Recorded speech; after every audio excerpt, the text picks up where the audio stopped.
네, 안녕하십니까. 재개발의 모든 것 홍수이트입니다. 자, 이제 6월 28일 이제 대책이 실행하면서 많은 이제 이슈들이 있었고, 앞으로 이제 부동산 시장이 어떻게 될까? 많은 분들이 이제 또 걱정도 하시고, 이제 어떤 분들은 또 좋아도 하시고, 여러 가지 방면으로 다양한 반응들이 있는데요.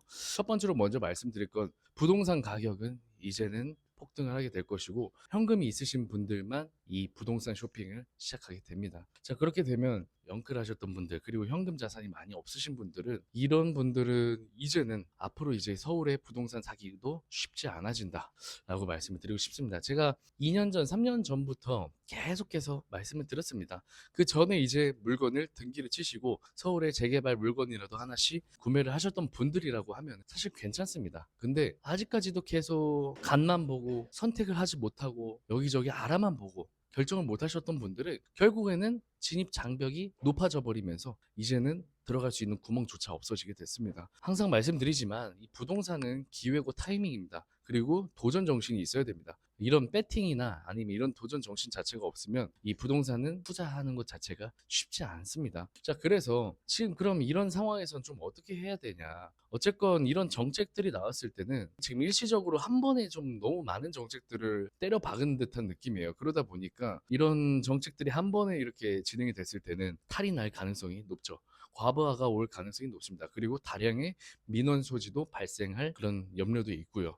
그러다 보니까 이런 정책들이 오래 이제 규제를 할 수가 없는 상황입니다. 조만간 또 어떤 민원들이 많이 발생한다고 하면 풀어줄 수밖에 없는 상황인데 지금 일단은 이런 정책들 지금 보면은 거의 공산당 정책 수준으로 지금 너무 많은 것들을 규제합니다. 대출 자체도 지금 막고 실거주 요건 아니면은 대출 안 해주고 이주택자, 다주택자 분들은 대출 또 LTV 자체도 빵프로로 계산을 해버리고 조건부 전세자금 대출도 안 해준다 그러고 자 이게 이 부동산이라는 게 사실은 이 공급이 원활하게 돼야지 부동산 폭등을 막을 수가 있는 건데요. 지금 공급책을 아예 막아버렸어요. 안 그래도 지금 공급량이 거의 한 10분의 1 토막 나 있는 상태인데 지금 공급책을 막아버렸습니다. 왜 막아버렸냐?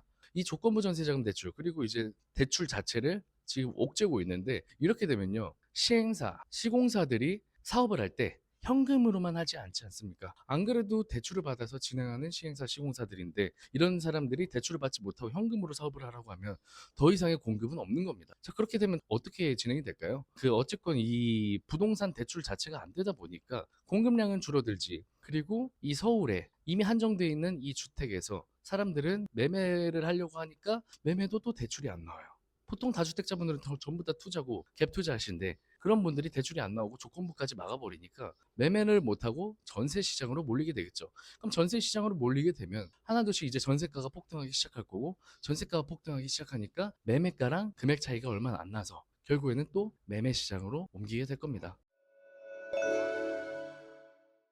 조건부 전세자금 대출도요, 일시적으로 이렇게 했지만 조만간 또 풀릴 수 있는 상황들이 있기 때문에 작년에 한번 보십시오. 올림픽 파크 포레온 때문에 한번 풀어주지 않았습니까? 그런 것처럼 이 규제는 다시 조이고 풀고 조이고 풀고를 무한 반복하는 그런 사이클이기 때문에 지금 사실 서울의 아파트를 살 수 없는 이런 상황에서 재개발이라도 꼭 하나를 잡으셔야 되는 상황입니다. 자, 그래서 일단은 오늘은 제가 가볍게 6월 28일 부동산 규제에 대해서 간단하게만 지금 읊어드렸고요. 이제 다음 영상에서는 이 규제 관련해서 좀 디테일하게 한번 들어가도록 하겠습니다. 자, 지금까지 재개발의 모든 것 홍수기였습니다. 감사합니다.